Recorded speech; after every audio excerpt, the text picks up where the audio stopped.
Hello, everyone, and Hi. welcome to TheatreArtLife, and welcome, Deb and Danelle. How are you guys today? We're great. How are you? Very good, very good.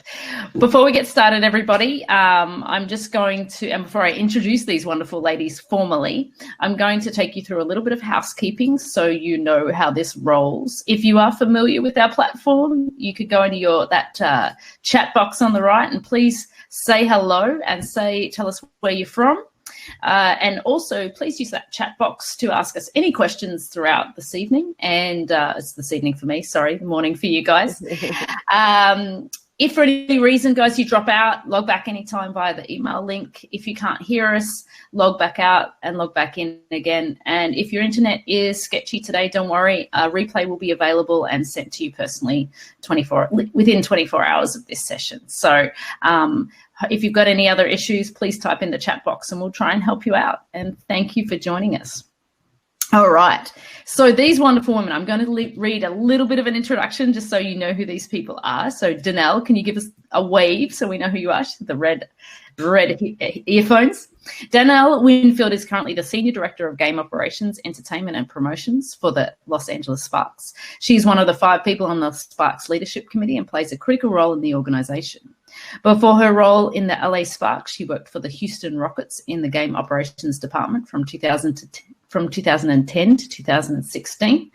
And throughout the decade, Danelle's worked on the following events: Golf Industry Show, NBA All-Star, MLB All-Star, US Army All-American Bowl, and NAACP Image Awards. She attended Texas Southern University and interned for the Sports Information Director and worked part-time seasonal for the Houston Rockets. Danelle graduated from TSU in 2011 with a bachelor's in mass communication, radio, TV, and film.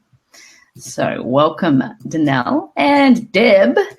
Deb's career began in entertainment while dancing, choreography and touring with some of the hottest acts in the entertainment business, including Diddy, Whitney Houston, SWV, Boyz II Men, and with one of the largest trend-setting groups of the 90s, Belle Biv DeVoe. In this atmosphere, she honed her craft of choreography and drew on her creative skills and love for fashion to land a job working for a major marketing firm as an entertainment marketing coordinator. Debra was able to use her influence to place product from Puma, K-Swiss, Adidas, and Pony on the artists that she worked with.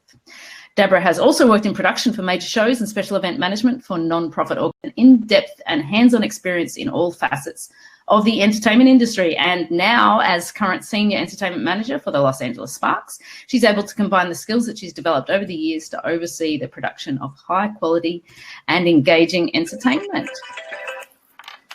And welcome. Thank you, girls. Thank you. I'm so honored to be speaking with you guys today. So I want to start by asking you what about your role within the Sparks and how you came to work there. Who wants to start? I'll go. All right, lovely. So my role within the Sparks is exactly how Anna described it. I call it's organized chaos, literally just being on the entertainment and game operations side and providing, the best experience for our 24/7 members, our new fans, and just being that home court advantage for our LA Sparks. So essentially our job, we tag team just to make sure we have the best atmosphere for our team to play in. How I came to my role is a very funny story. I didn't even know game operations and entertainment existed. So one day I was on campus at Texas Southern University and I was talking to a friend and he was telling me about his part-time role with the Houston Rockets in game operations. I'm like, what is that? He was like, it's like the dopest thing. He's like, you go to all the games, we select the contestants, we work with the entertainment, we execute on-court promotion. So he was describing it to me and just wasn't really connecting. And I was like, you know what? I was like, that sounds dope. I said, I want to shadow. I want to be a part of this. And then he's like, okay. He's like, I'll let my boss know. And mind you, it's out of season. So during the summer, I was sure to remind him every time we crossed paths, I was just like, hey, you remember you got me on shadowing? And he was like, Nelly, I got you. Okay, I got you. Okay, perfect. So fast forward to the season time, he followed through with his word and I was able to shadow, their game operations person at that time, Jackie Maldonado. And when I saw everything pretty much from a production behind the scenes standpoint and how she, held these meetings and how she talked to basketball operations, how she basically worked with the halftime entertainment and the national anthem and the different crews and, just behind the scenes with the production team, I fell in love. I was like, so my heart was just like, this is it. I was like, just everything that it encompasses from storytelling, from a video perspective, and from live production. I was just like, dang, I could do so much in this role. So from shadowing, I was able to shadow a few more times. She asked me if I wanted to be a part of the crew part-time seasonal, and I wouldn't turn that down. Mind you, I was the only female on a crew of 9 or 10 other guys. So that was a very fun way of trying to fit in with those guys. But that time, it allowed me to level up because they were seasoned. They knew everything. So I came in there and I was just like, you know what? I'm going to learn everything that you guys know. I'm going to show up early. I'm going to just ask the questions. I'm going to, be hard on myself to make sure I truly understand, game operations. So fast forward to the time where the current manager at the time, because she was promoted, she basically took a job at the Houston Texans, and I interviewed for her job. So with that process, it was about a month long, and I just felt like, dang, here's something that I really want. And I was interviewing with all these different departments just to see if I was a fit for the Rockets, and I ended up to be a fit, and the role was definitely fun. I've had so many experiences working with them and putting together a lot of things for the court and for some of the events. And then after that, I decided to take a leap of faith. So I felt like I did hit, a ceiling where I couldn't grow anymore. And I'm just like, you know what, maybe this isn't the path for me. Maybe, I should try and venture into other things. So I left, just not having really anything to fall back on. Except for, moving back in with my mom's house, just being able to make that transition and being able to explore a little bit more because sports had been my life. I've missed so many Christmases, Thanksgivings, like you literally, give up a lot of this time with your family. So I did do some self-searching and exploring at the time. And in the midst of exploring and being able to work events through, Castani Group, and those were the All-Star games, the bowl games and everything, still keeping my feet wet in the industry. I got a message from the VP at the Sparks via LinkedIn, and she was like, hey, would you be interested in this position? And she sent over the director of game operations, entertainment, and promotions. And I was just like, West Coast? I was like moving back toward, Seattle, where I'm actually from, and in the sunny weather. And I was just like, oh, it's where Monica from Love and Basketball ends up. I was just like, okay, I'm supposed to be here. So I interviewed and I got the position, and I've been, here ever since, just growing and learning. So that's how I got here. Amazing. You were headhunted, essentially. And Deb, your story to the LA Sparks. My journey was quite different. So I started off my total career in the entertainment industry. I started off as a professional dancer. And so I was like touring, with the major artists that you named. I went on tour with Puffy. I went on tour with Boyz II Men, with Mariah Carey on there, SWV. I did so many tours, and then I decided I wanted to be a choreographer. So I kind of had to start over because people knew me as a dancer, not really as a choreographer. So I actually, just put myself out there and just got with the newest directors that didn't have any credits either. And we kind of worked together, and we just started getting bigger and bigger artists. And so from there, I kind of got tired of touring and living out of a bag. So I was like, I'm just going to do choreography full time. That way I can just stay home more. And then I can fly out when I need to fly out to different, shoot different videos, or to go on tour just for a little while to make sure everything was good. So I did that for a while. And then what was funny is entertainment marketing is like giving away free stuff to entertainers so that they can wear it for free. And then you get publicity off of it. So I got contacted by K-Swiss because they saw us in a video with K-Swiss on. They were like, oh, do you want free K-Swiss? I'm like, yeah. Like, they were like, oh, we'll give you sweatsuits and we'll give you this. We just want you to wear it. So they gave us all this free stuff. And I'm like, okay, well, if K-Swiss will do it, then I need to start contacting other brands. So I like contacted Adidas. I contacted Nike. So I started getting all this free stuff just to wear, you know, because we were being seen on tours and that type of thing. And I realized that that was a job, to actually give people free stuff. So a girl I knew that worked for Nike went to work for a new company, and I saw this job online, entertainment marketing coordinator. And I called a friend of mine. I was like, does she work here? And she was like, I think that is. So I called her up and I was like, hey, I want this job. She was like, you want this job, aren't you, Dan? I was like, I'm still choreographing on the side and stuff, but I want this job. So she literally like was like, okay. And she had like 300 resumes. And she just was like, okay, I think you'll be a good fit because I already had like entertainment experience. I knew artists. I knew people that I can get to wear the stuff. So she was like, basically took me to the office and told them I want to hire her. And I just interviewed, really wasn't an interview. They just pretty much hired me. And I got the job. So I started doing that, working with artists and all of that. So that went on.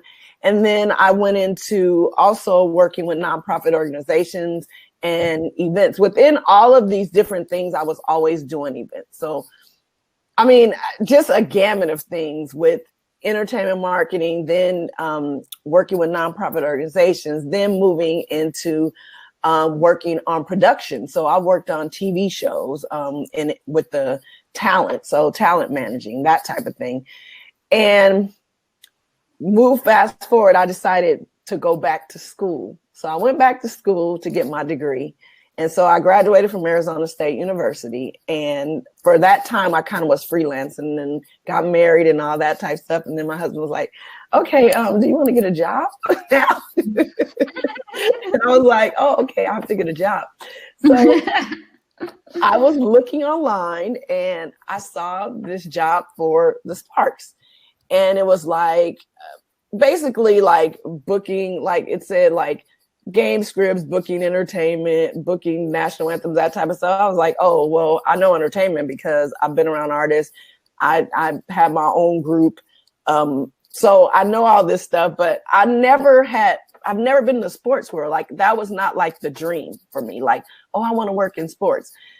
So I actually called a friend of mine that I knew that worked for Magic Johnson. And I was like, hey, they have a position at Sparks. You know anybody? She was like, oh, yeah, send me your resume. So she was like, sent my resume to the president. So the president sent my resume to Danelle. Danelle called me up. We talked, went in for an interview. And it was weird because it wasn't like an interview. It was more so like we just were talking and we just clicked. And she just hired me. And so within the role that I am with the Sparks, so I got there, but it wasn't a role. It was actually a seasonal position. But when I went into the door, I knew that they didn't really know all of my background. They knew more of me as more so like she'd done live events. So she has event experience. They didn't have any idea that I had danced for all these people, toured all over the world. I just gave them little tidbits at a time to let them know. And they were looking at me like, wait a minute, what? I'm like, yeah, I'm actually a dancer and a choreographer. They had no idea. I was working with the dance teams, but I wasn't even telling them that. I was just working like more so administratively. And so as time went on, they kind of found out, you know, my background and all that. And, you know, I just worked hard and I just brought things to the table that probably nobody in that position could ever, you know, bring to the table at that level, for that level. And, you know, Danelle was like, well, I'm not going to be trying to look for somebody or hope that you come back next season. So let's start working on getting the president to let you stay on full time. And so we did and pleaded the case, and she felt like it was a good idea. And so I got hired on full time, excuse me. And then the season after that, I got promoted to entertainment manager, which there never been an entertainment manager at the Sparks. And then I got promoted to senior entertainment manager. So that's my journey. Amazing. And Danelle, how did you react when you suddenly realized she was a choreographer and had all these extra toolkit in her belt? You know what? I appreciate how Deb came in, and I knew just taking on this position, I knew that I was looking for somebody who was a native of LA, number one, because since I was a transplant, that was important to me. And then also somebody that was stronger in external events and more on the nonprofit side, because that's something that I probably could definitely learn from. So I would always just give the advice to hire opposite your skill set, because I learn every day, and I'm growing in these different areas. But then when she came out the blue talking about, I choreograph for X, Y, and Z, and I did X, Y, and Z, I said, here's Spark Kids, Sparks crew, and Old School crew, and all this. Here you go, Deb. You can manage that, and I'll take on the other side of things. So it's just being strategic with, experience and gifts and talent. It's just like, why would I take on something that's necessarily, yes, it's underneath, my job responsibilities, but I know somebody who can do a much better job and continue to grow it. So it was a surprise, and I want to say I'm blessed. You're like, I'm definitely going to use her. Yep. For those who don't know about sports presentation and fan engagement, explain, like, in simple terms for people who might come from a more theatrical background, as to what exactly does fan engagement mean, and what's game presentation like? While the game is playing, what are you guys doing, or what are you involved in? Got it. Game presentation and entertainment, we're like the bridge between the sports team and the fans. And the role of our department is very, very vital, just because you can't control how well a team plays, but you can control the atmosphere in which people buy tickets to, the atmosphere in which, they bring their friends, their family, whoever they're going with, to be entertained for 2 hours. So our job is basically to connect to the fans, to have a fun, place where they can come, they can hear music, they can, maybe be selected for an on-court contest. They can watch these videos. It's about the integration of kind of marrying and making sure people know, yes, this is our team. Here's information about them. Here's what we're doing as an organization, based on all the other departments. But hey, we're here to have fun. And you'll see, like, a lot of a lot of teams really lean on this department when it comes to sustaining, like, their members and gaining new fans, because at the end of the day, it's about having a good time, win, lose, or draw. Oh, interesting. Now you have a video. Should we show that one about last night? Do you want to explain this video about last night? So the About Last Night videos, I want to say shout out to Davey, who pretty much put these together for the Sparks organization. It's just a glimpse of our game nights. It's more so game heavy than it is entertainment, but you see the slices of entertainment between it, and just like a small sample of what our atmosphere is actually like. Nice. All right, I'm going to start this video. If you guys can turn your microphones off while I play, that'll be great.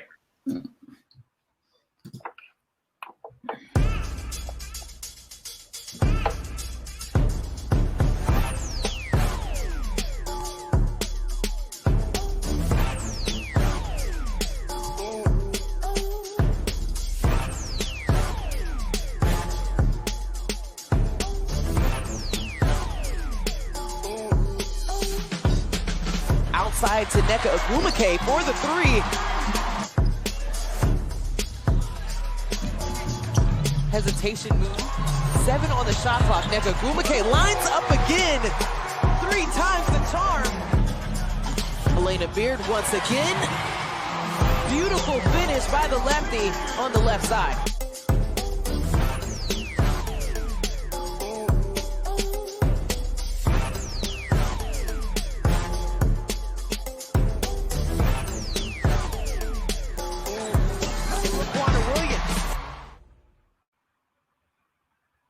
Oh, a little bit of delay from my end, I think. Okay, so did you want to add, Debra, to that explanation of Danelle's? It's just About Last Night just really gives you that little glimpse into what a game is like. So I think that when we put those on our social media, The way Davey put it together is just putting all the excitement into this just one little ball. So it just really works, and it just gives you that glimpse into everything that happens at a game versus, that big, that long drawn out. You just get that little snippet, which makes you want more. Kind of like how you do a movie when you show a trailer. It's just like a trailer of a game. No, it's super cool.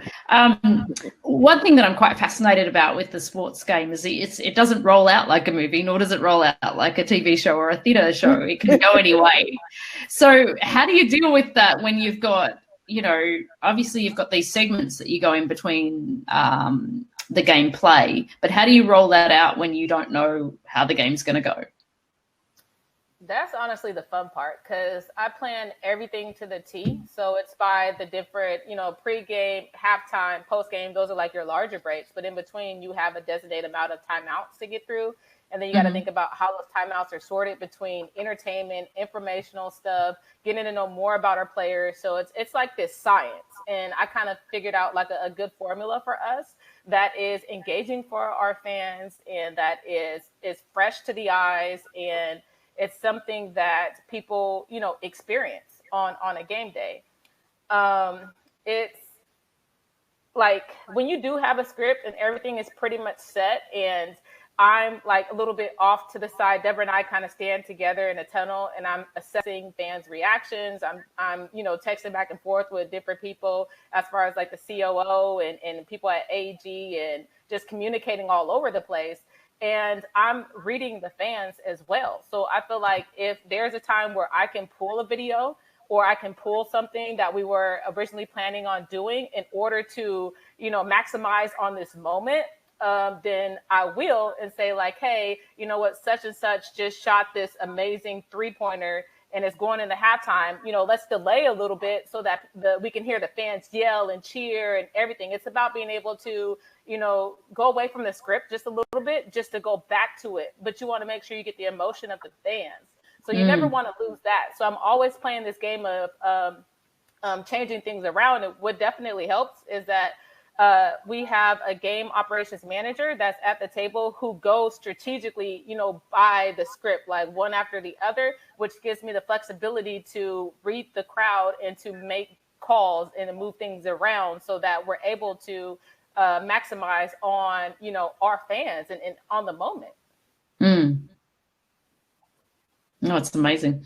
And so with the parts, Deb, with choreography and stuff, does that get inserted, or is that more in between the, at halftime and pre-game choreography, etc., with the kids or whatever dance groups that you're working with? So you have like pre-game performances that are normally paid for. They're considered like an asset that people can actually buy into. So you may have an outside, dance team do pre-game. And sometimes we do halftimes. It depends on the special day. Like if it's a theme day and we want to take over the halftime, like a Take Me Back Tuesday or We Are Women, then it's our dance teams that'll do it. But otherwise, it might be a paid asset. So besides that, like depending on how many teams are there that day at that game, if we have 2 teams, then it's kind of split. So the first team may perform, first time out. And then the last team may perform the 4th time out, so that we can spread it out. Because in between that, we also have other entertainment like our national anthem. So that's a piece of entertainment. And then we have what we call a magic moment. So that's like artists. It can be anything from a singer. It could be a dance team. It could be someone that plays an instrument. It could be someone that does poetry. Just whatever talent that's amazing, we try to put in that space. So we have so much talent throughout the game. The dance teams are put in a specific place based on, the game, the theme, and, whatever's going on. Now we do have these things called hot timeouts that aren't in the script. So basically, like we have specific timeouts that happen every quarter. But then what if someone just calls a timeout? So sometimes either we have to have something planned to go there, or the dance team might just go out there and just kind of dance and like play with the crowd, or Sparky, may run around, that type of thing. So some of them are scripted and some of them are just like off the fly. It just depends. And so, it's quite interesting because it's just so different in terms of the variables. What skills would you say that you require to be able to develop that skill set? Reading an audience, planning the game days. I guess you have a lot of creativity on your own to be able to develop those. The entertainment. Is there somebody else that's sort of putting their thoughts and input into that, or is it mainly you guys? And how did you build up that skill set? I would say it's a tag team. Like, we each come with our unique skill set. I want to say mine is like leadership, organization. I'm super structured. So Deb will be like, Danelle, like, move it around just a little bit. I'm creative, detail oriented, strong communicator. And I say this to, my crew all the time. It's more than me who puts on a show. Like, I give credit to where credit is due. I'm constantly learning from everybody that's a part of the squad. So I think of it as like the Avengers sitting at a table. So Deb and I will spearhead like a lot of things coming on, but we give people, that freedom to be creative within their own realm of things to come back to us and say like, hey, I think Spark, you should do this. Or if we're talking to our host and they're just like, hey, I think this sounds better. Yeah, you're the professional. Don't have me write it, because if I write it, it's going to come off like really proper.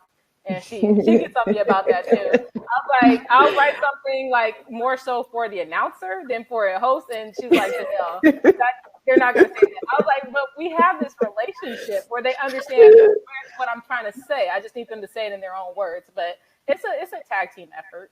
Mm-hmm. What about you, Deb? Definitely. We definitely look at the game. So I am super duper entertainment heavy, and I really take that seriously. Like, it's so funny because sometimes Danelle wants to bring back somebody that performed, and I'm like, why? Like, there's so much talent out there. Like, I want to get to all the talent. I don't, sometimes we do bring someone back that maybe did national anthem that wants to do Magic Moment, or that did Magic Moment that wants to do national anthem.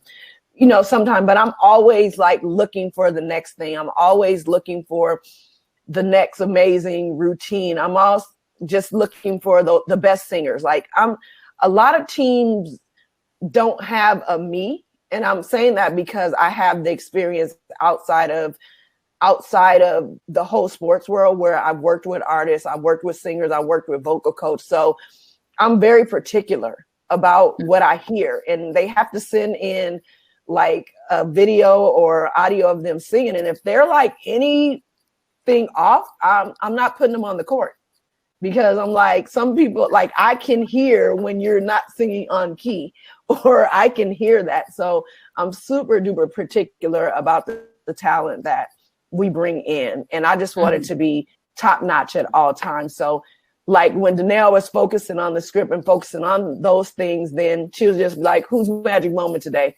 Who you have singing this?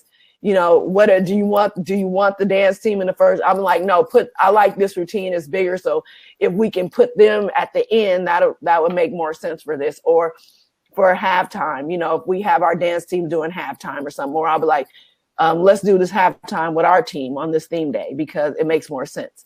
So just thinking, in terms of how the actual entertainers, our place in what they're doing is very, very important to enhance the show, as well as all the other stuff. This might be appropriate time to ask the question from Georgia. She says, do you think having diverse experience helped you when you got started in the sports industry, or is there one particular experience that helped you the most? Who's she asking? Let's ask both of you.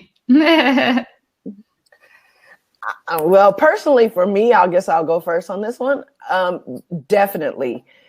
The diverse, like, I always say that I have such a wide range of experience, and that I've literally probably used every bit of it. It's funny because we started doing auctions at the Sparks, and the VP was like, oh yeah, Deb knows this because I've worked in that industry. I've actually worked with managing technology for nonprofit fundraisers. So when we needed to know what fundraising system will be the best of us, of course, they're coming to me like, okay, who do we use? How do we do this? So then I'm able to give them feedback on that. When I first got to the Sparks, I also got like a clothing sponsor for 2 of our dance team. Well, that's the entertainment marketing to me. I was able to go to a brand and say, hey, let us wear your clothes and we'll give you a shout out. We'll say that they're sponsored by this brand. So my entertainment marketing came into play.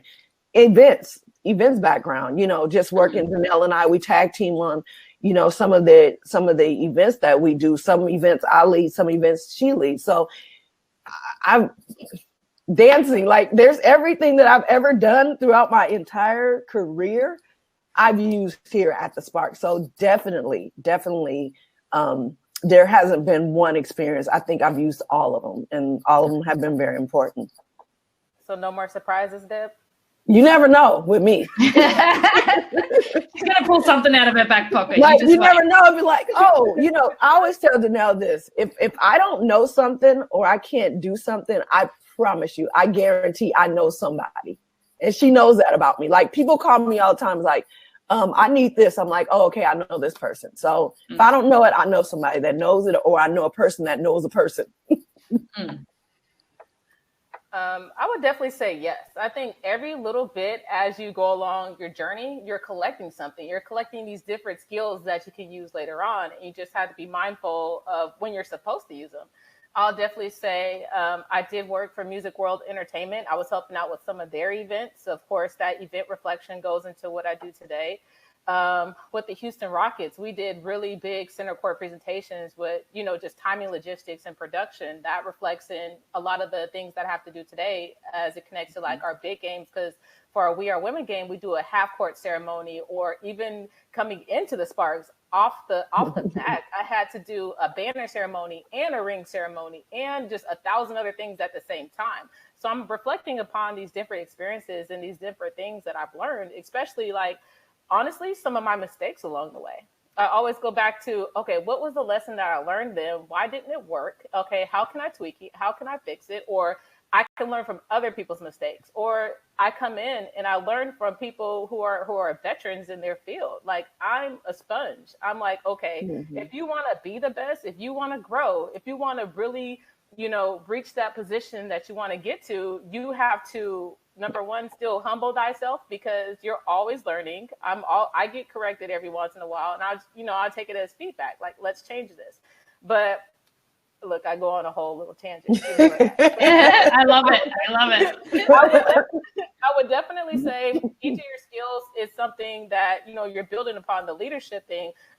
Find out what type of leader you want to be. Are you somebody who likes to be responsible for a lot of things you're supposed to be executing, or do you like to just pass everything out and then figure out how you guys come together as a team to get things done? There's different types of leaders, different types of styles. Figure out what works best for you and what works best for your team and the overall, organization. So definitely all these skills come to play, all these lessons, this whole journey, everything. That's interesting.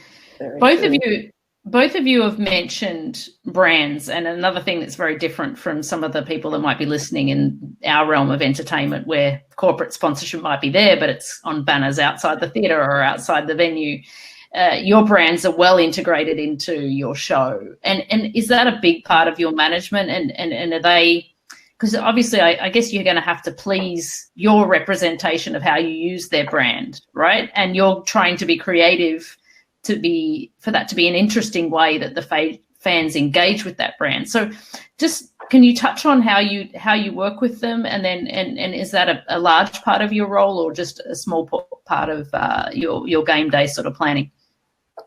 I would say from just a large umbrella, a lot of our theme day games are sponsored. So just thinking in mind, like our home opener, Equitrust is normally tied to it. We have Sneakerhead, Nike is normally tied to it. We have our big mental health and awareness day / service night, and Metro or somebody's usually tied to it. So I'm always thinking about the brand and always making sure they're mentioned within the game as being the presenting sponsor, along with like graphics, or maybe they have an in-game contest or just a promotion to do.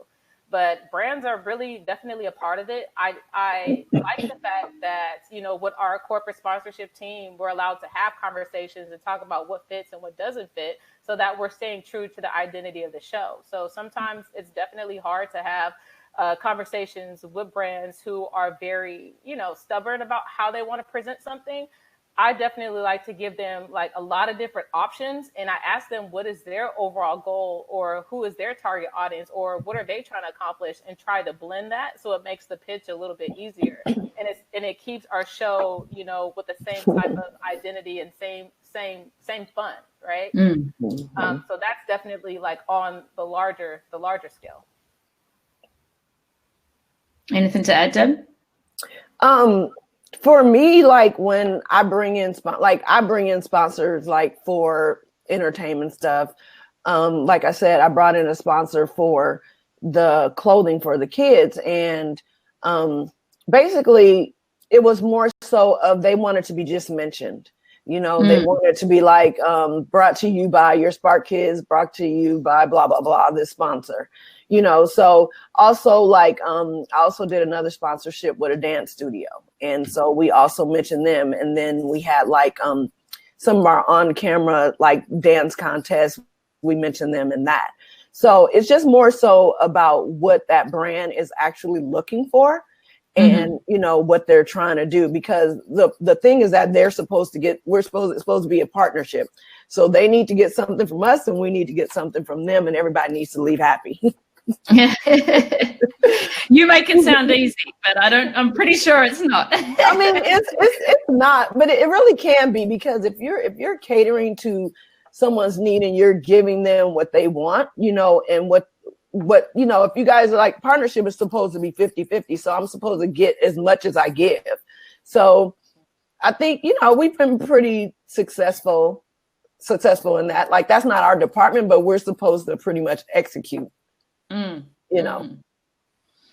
moving on to the digital realm, you've got hype videos and player intros and stuff. Maybe I should show this video before Deb, you talk about some of the work on the video content. Shall we play this player intro? Sure. All right, let's take a look.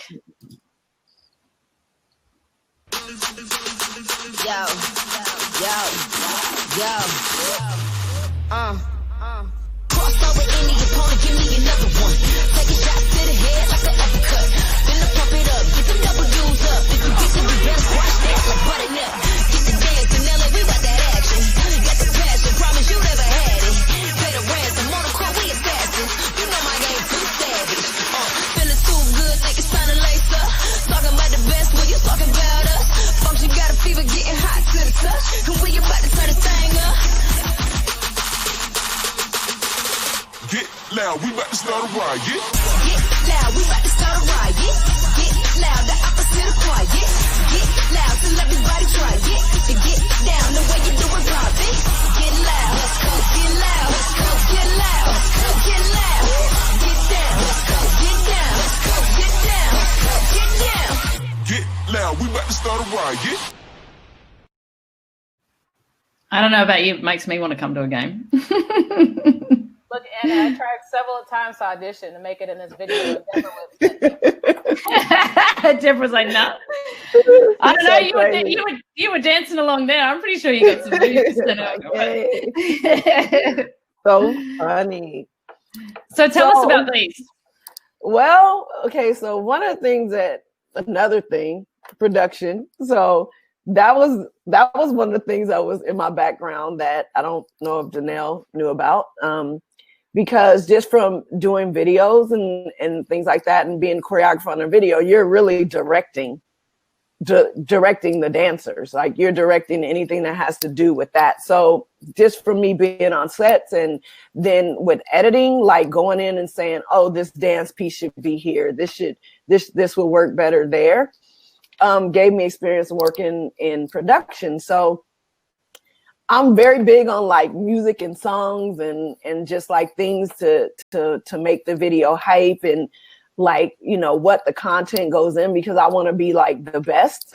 And, we're not the NBA. So the WNBA doesn't have like the budgets that the NBA have. So you got to be as creative as possible. So I try to thrive on, being creative and coming up with ideas. And this was a very special year due to the fact that we weren't able to even get a lot of content from our player on like a media day where we normally get our content for our videos and that type of thing. We weren't able to do that due to the pandemic. So we had to be super duper creative in getting footage from what they were already doing in the bubble. And then we had shot a video of just the dancers to that song. So I solicited an artist from Los Angeles to do a song specific for the Sparks, to do an original song. So got her to do that. Once we got the song, everybody loved the song. So then I had worked with our Sparks crew choreographer. We worked together to put together the routine and just like the visual of it. And we went and shot that. So then we added that to the video. Normally, we wouldn't necessarily have the dancers in the intro video as much, but because different circumstances, we put them in there, and it just kind of worked. And another thing that I wanted to do, because they were in Florida, was I wanted to make them feel like they were being cheered on by Los Angeles. So if you not from LA, there's a lot of LA references. Like you have Kobe Bryant in it. You have Nipsey Hussle, who passed away and from Los Angeles. You have the Hollywood sign. So just all those things, I wanted the players to feel like that, you know, Los Angeles, even though no matter where you are, we're with you. And so that was what the feel was supposed to be for that video. And it came out and, you know, they loved it. And I guess a lot of other people in the bubble liked it too. And that's just what it is. You really start with the song, because you want the music probably most likely dictates what else goes on in the video. So that's like one of the most important pieces. And so that's where I normally start. And, you know, sometimes I use music. Another thing that we were told that we cannot use licensed music, because just in case it might get played on TV. But when you're in an arena, it's different. Like you can play anything you want in there. So we can use licensed music as long as we're not promoting it outside of the arena, which intro videos are to, you know, stay in the arena. But because this could possibly be seen outside, like if it got shown it was on TV, we had to use original music. So that's why, you know, I solicited a Los Angeles rapper here named Tia P to actually do an original song for us. So that's how intro videos go. No, it's amazing. Bringing in your connections, you know, it's that shows that creativity, I guess, in your role. And that must be interesting because you've got such a large variety of things to do under one banner of whatever your job is. It's great. Yeah. But like, that's like one of the things I love doing the most. And it's not like, I like kind of spearhead it, but I also like Danelle, I'll be like, what do you think of this? And she'll throw her ideas in, and, you know, our president, you know, I'll send it to her and she'll be like, oh, tweak this. So it's not like, I don't think anything we really do is a one-man show. It's kind of like you spearhead that and you take the lead on that, but then you let everybody see it and get feedback and input, so that, you know, it's really, at the end of the day, it's all a team effort with what we do. Danelle, tell us a little bit about the team. Apart from Deb, what's the rest of the team around you? What's your season look like? Tell us about Draft Party, Media Day, Audition Finals, so Entertainment Audition Finals. So there's these little facets that are outside the game, I guess, that you've got to plan for and deal with as well. So tell us a bit more about that. Sure, I can give you my starting lineup. Yes, please. Just playing. So, of course, you guys know Deb. We also have a game operations manager that I mentioned. His name is Conrad Williams. He's been with the organization since the inception. So, as you can imagine, 1997, so much knowledge coming from him. I learn every day coming from him. We also have a in-arena announcer that's been there for a handful of years. Hootie Hoo, I know you're watching. So he definitely is very, very talented. And what's very, very good about him is that he's a season ticket member. So he'll let me know if something is just like, you know, not as interesting or if he wants to be involved more. So he's definitely easy to work with. And he recently was contracted to work in the bubble a few times. Well, sorry, Wubble, the women's bubble, a few times this past season. That's just how charismatic he is and talented. We also have our hosts. So we have Frenchie, who's been with us for about probably 3 seasons now. And when we started to like tap into this digital world, we also added a female host. Her name is Kat. So shout out to Kat. She's definitely talented on the mic. Last but not least, our DJ. I can't forget about DJ Molsky. He's well known around the city. If you hear this voice and along comes the laugh, he definitely is super talented at what he does. He's somebody Deb and I totally lean on when it comes to music and creating that fun atmosphere and filling in those gaps to keep everything entertaining. Mm-hmm. And we also have Sparky. So we have our main guy, Matt, and he has a backup. His name is Bliss. And they tag team as our wonderful mascot who's at the games and in the community. Great. And then all the crews. Like, I'm just talking about people like I directly hands-on kind of deal with the majority of the time. Yeah, and then there's like how many people? 3 lead choreographers, and then right now I think we have about 50 dance team members altogether. If I added them, or maybe even more, to be honest with you. Like some of the teams that one team has 20, one team has 17 or 18, the other team, like it's all over the place. And then our interns that we call our minions. Oh yeah, then intern every year. So I directly work with them and challenge them. And it's always fun because you see them grow from game 1 to game 17. I'm just like, in game 1, you could barely do this. And I saw you struggling in game 7. I was just like, I just have to be calculated on when I task them to do things that may be a little bit challenging for them so it doesn't ruin or, ruin the show at all. So I'm seeing this and I know when to pull them out of something, but I just want them to experience and learn a lesson, And Catherine says, is there any advice for how to get a resume in front of the right person? So you might be that right person, right, Danelle, for interns? Oh, yeah, I am. So also tell us about, what's a draft party, what's media day, what a little bit more about the off season, like what's going on in the off season. You taking a break or no?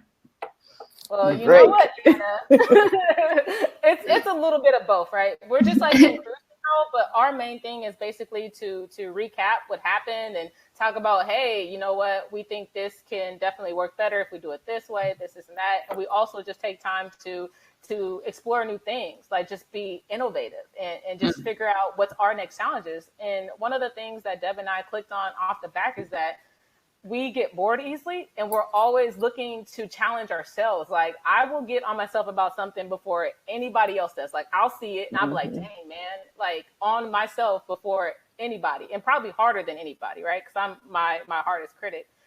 But the off season is basically that. We also do like dance workshops. Debra will be able to speak more to that, but kind of leading up to the season, that's like the draft party that you mentioned. We haven't done one in a few years, but the one that we did do, I think in 2017 was great. It was at Nike's headquarters.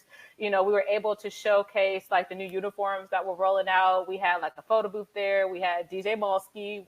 We had prizes, giveaways. Carrie Champion was there to do some hosting, and people actually got to see the behind scenes on how some of our players are being, selected and everything. So it was like a really small knit event where people kind of got to see the behind the scenes. Media day, that's more so leading up to starting the season where we get majority of the content. And it's also to showcase our team to all these different media outlets. I divide it always into 2 parts. You mainly have the morning part where there's a lot of different media stations and news outlets, and the players go through the rotations of meeting with each and every one of them. And sometimes it's content for, news articles, what have you. And then the other side of that is the fun side. Don't say I said that, but it's the fun side where we get to capture, the content. And for game operations, we like make these fun, 1 to 90-second videos. Integrating our entertainers and our players, asking fun questions. We shoot the edgy stuff for the intro videos like you just saw. We're able to really create that content that basically tells the story of our players as well. So they're not just, players, they're more than that. Like they have a favorite show, they have favorite food. So our job, last but not least, the entertainer finals, my favorite. So these are live at Universal City Walk. it's interesting because in for that specific event, how Deb talks about how we always cross paths and we intertwine and we work on stuff. I pretty much take lead on all the logistics. So like, what's the setup? What's, also what's parking looking like, working with the interns, building out the script. But then I meet her halfway as she's working with like the smaller auditions that lead up to the bigger audition. And we talk about like the music, the transitions, she's the one who books the judges that we have to help us narrow down our talent live. It's just all in all, a really, really fun, engaging event. She more so takes the side during the event with the judges. And sometimes she sits down and judges with them to make sure we have, the best talent for each of the teams because sometimes they don't get it right. Back to her being super particular. I'll be She like, just makes sure. Yep. So she's always there making the final decisions and kind of, making sure that's set, for the long run. But then during the event, I'm on stage with the DJ and I'm basically telling him to either let's make this a little bit longer, let's make this shorter. I'm making the calls from a live standpoint to make sure we're all set because each of these teams have to audition and there's a certain formula to that as well. So it's honestly one of my favorite events. Awesome. Obviously 2020 has not been a normal season, right? So tell us a little bit about how you've had to adapt this year in terms of your work and your engagement with fans. It was probably been more a little bit in the virtual world. I could start with so we kind of took a stance of being obviously more online, everything. We started, one of the first things that we started doing was doing live dance workshops on Instagram. So basically we got with our choreographers, got them to put together routines and we made it free because people are at home, they don't have anything to do. So we can capture them and within capturing them to come on our live and take our dance workshops live, then we're capturing and we're getting more followers because we're telling people, tag people, is free. So they can come on here. So basically it was more so to get more engagement and it was a chance to get people more engaged into, knowing what the LA Sparks Entertainment was about, getting on our Instagram and that type of thing. So we started there and we started with, we have 3 teams. So we had all 3 teams leaders do it. And so all the teams are coming on and then they're inviting their dance friends. So, it's just creating something that we never had. So even though it's untraditional, it's we're getting, more people, more followers from it. If we were probably in game, that probably wouldn't be happening, because we have to focus more on the actual live game. So that's one of the good things. And then from there, just taking the content and having them shoot themselves dancing and doing the routines and that type of thing from those dance workshops and reposting them and tagging us and all that, then we're reposting them on our Instagram and, making small video montages of it. So it's creating content. So that was kind of the start of, how we started to go digitally. That was the first phase of the whole digital deal. And then Danelle can speak more to from that once we start getting more into the season, start going into the pregame parties. Yeah, so we basically come up with the pregame party concept, 45-minute show via StreamYard before our biggest theme days. So of course, we wanted to make sure our fans and new audiences were aware that we were tipping off in the summer. We were in a wobble, and we wanted to draw attention to, of course, our Sparks games. So for our home opener, Take Me Back Tuesday, which is our 90s Day game, our Sneakerhead, Mental Health Awareness, Fan Appreciation, all those games have, 45-minute shows with our DJ and with our hosts and also with talent that Deb was able to book to complement each of those game days. So when we talk about a Take Me Back Tuesday, she was able to put Taj from SWV. So of course, when you think about 90s, you think about, headliners like that. We also were able, Deb was able to get one of the biggest DJs in history right now. So her to be able to book the nice, but on the spin that he's talking about mental health awareness, Like, that's just amazing, and a way to keep that conversation going, especially during this time, because music is therapy.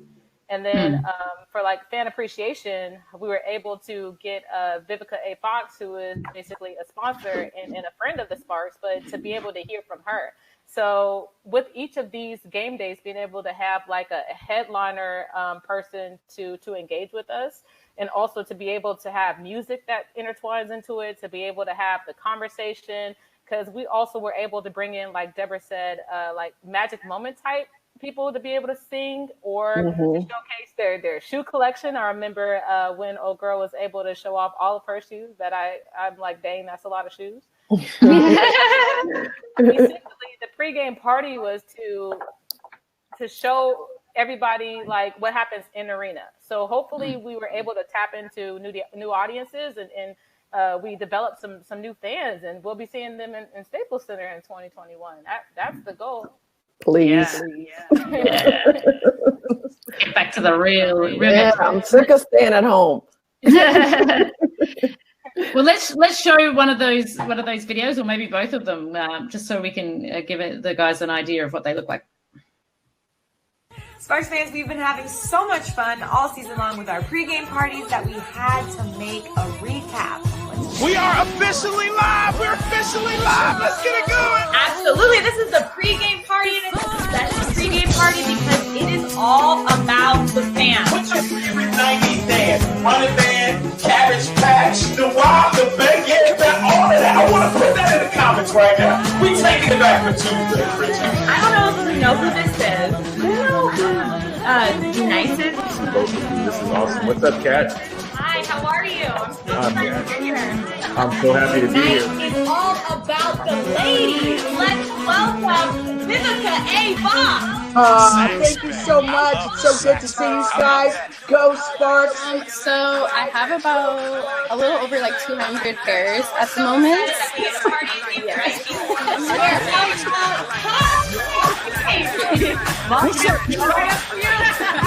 Ladies and gentlemen, everybody in the comments right now, just start making some noise for Todd from SWB. How you feeling?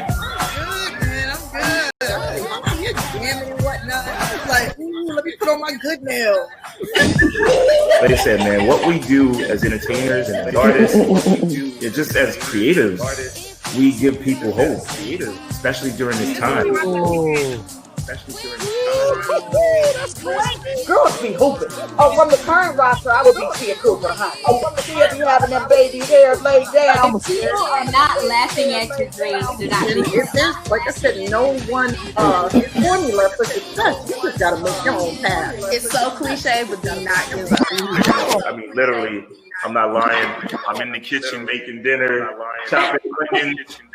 My daughter's looking at me like, wait, what's going on here? Like, hurry up. Okay, let's do this. All right, Look, she just asked me when am I going to make some food.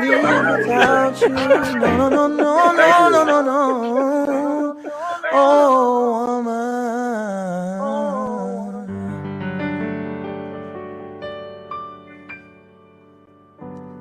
Thank you. That was amazing. Oh my gosh. I can't with Cat in the Hearts. There's a lot going on in those videos. Amazing. Hilarious. And one more quick one before we answer a few questions. I'll just get you to turn your mic off, Deb, while we play this one, if you can. And for all my people that did request, I better see a video from you, and I better see a tag. So here we go. One more time, guys. Stop. Hold on. What? Stop.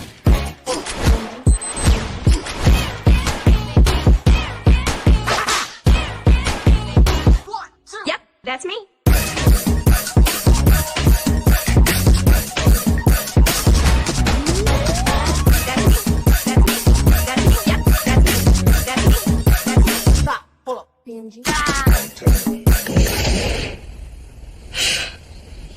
And did you have a vision? Yes, Mom. And he's out there. And I'm going to find him. those are so great. So great. Just before we finish up, and thank you guys so much for sharing your knowledge today. Georgia asked, do you need to have technical video production skills to produce game day videos? Or are you able to express your vision and provide the different elements to get the results you want from the team you're working with? Wow. I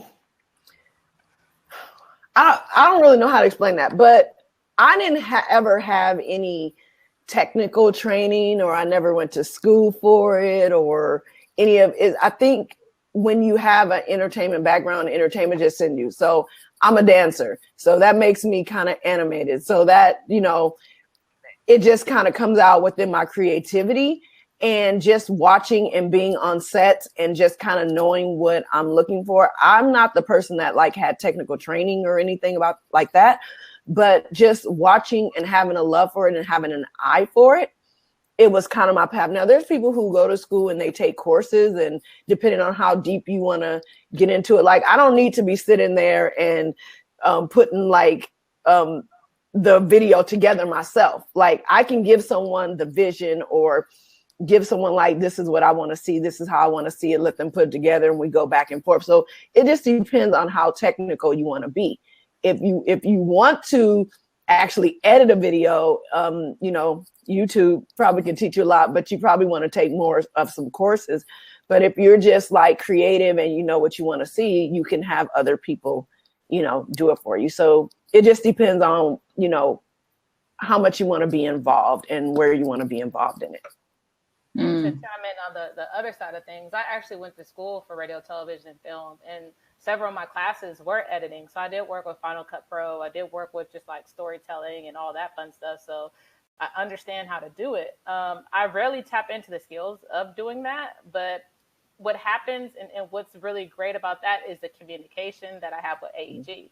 So in the back of my mind, I kind of know how long something takes. So if I'm asking something that's way left field and I'm expecting them to get it done, I'm able to be super realistic about, the timing and what things look like.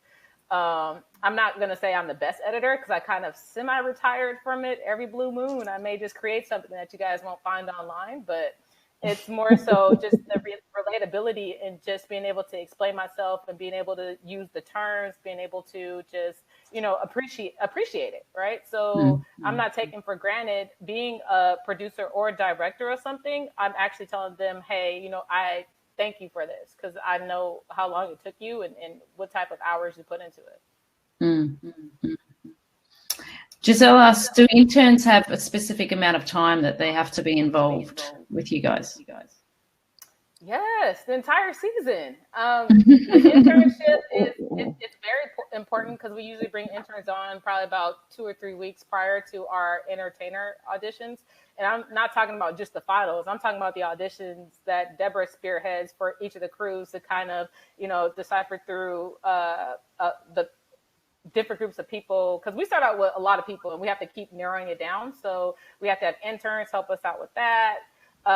Just all in all, the experience, because you'll be able to see, how these entertainers, get selected to perform at games at Staples Center for the LA Sparks. You get to actually grow yourself, and you're able to see, dang, I was not able to read a script during pregame, or I wasn't able to do this before, and now I understand it. Now I'm thinking outside the box, but I have these rules that I understand. It's about the experience, and also I always speak upon the mistakes that you make and the mistakes that others make, so that you can learn from them.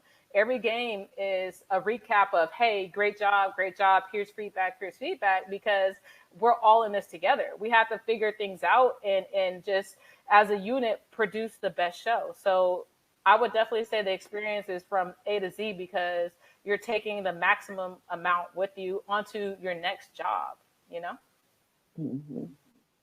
Amazing answer. Come for the whole season. Isabella says, how do you able to keep fans engaged in the off season? So all of the stuff we saw before was during the season. Is there a way that you connect with them beyond? I would say that it's kind of like what I talked about for preseason. Like, we just did 2 dance workshops. We did one was Spark Kids dance workshop online, and then we did just Saturday we had our old school crew workshop, which was fun. So that's pretty much what we're doing on the entertainment side. We have a whole, we're not the only part of the Spark. So we have just like our own, the regular IG that keeps things going. And there's like events that community does. So like, we're just one department in this whole conglomerate. So you have community, they may have events going. So that's keeping our fans engaged. You may have us doing different events. It's really right now, really community and entertainment that are probably spearheading the most events. And it's a lot of community's job to keep the fan engagement as well during this time. And sometimes we cross promote. We also have like Junior Sparks, which is like a Junior Sparks team that, or, you know, they get training from the players, or we have different people come in to do virtual training right now. Normally it would be in person. So that's another thing. So I think that overall throughout the whole entire, you know, our entire organizations, there's different things going on, just not all entertainment, but we have other engagements as well. Well, we've already gone well over the hour. So we should finish up. I feel like I can talk to you guys forever. Ladies, thank you so much for sharing your wisdom, your job, your work with us today on Theatre Art Life. We really appreciate it. Any final words? Go ahead, Danelle, you got something? You already know. I'm going to say, hey, I mean, I know it's a hard time right now for everybody, but stay tough. I mean, stay persistent, take care of your mental health. That's super important above everything, you know.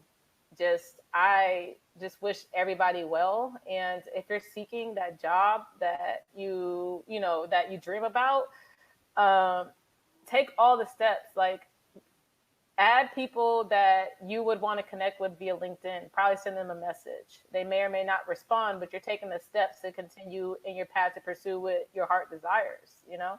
I would say volunteer if you can. Watch webinars like this one. Just put your best foot forward. Take time to reflect if you're, you know, not doing much, and ask yourself, okay, how do I get there? This is your time to begin to map everything out. While the world is standing still, map it out and keep going and be safe. Yeah. I would say this. Traditional paths, untraditional paths, it just depends. Everyone's journey is totally different, and that's okay. Because I really, really come from an arts background, and this is like, you know, theater art life. A lot of you are, you know, in theater, and, you know, some of you may want to transition out. Like, I wanted to transition out of dancing for people and dancing on tours. So just know that sometimes you have to start at the bottom, because people see you in a certain way. They see you as doing what they've seen you do. So you might have to just start over, but it's okay, because you're going to take that, whatever you're doing now, with you. And you just keep adding on until you get to that place. A lot of people transition, like I say, out of dance or out of certain things because they feel like, oh, I'm older, I don't want to do this anymore. And, you know, just go after your dreams, and just know that you can do anything that you want. But everything that you've learned along the way is going to be such an asset. Like, so don't take anything for granted. Just enjoy the process. Wonderful. Well, you are both inspiring women, so thank you. And thank you everybody for joining us online today. I hope you really enjoyed it, and any questions, please send my way. And thanks again. We're signing off now. Ciao, guys. Thank you for having us.